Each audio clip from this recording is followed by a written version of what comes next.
Facciamo un applauso.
Mancano 3 minuti.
Fatto. Bravo, un applauso.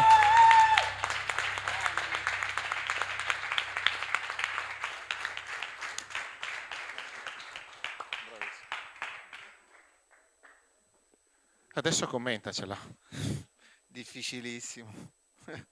Solo quello, perché è molto difficile, non si riesce a capire quando fermarsi di versare, quando ti stai poggiando sulla crema. Difficile, ecco. Poi andare a trovare il grinder, il portafiltro, il pulsante, perché ce ne stanno 6, quindi bella, però bella esperienza. Un applauso a Giuseppe Fiorini.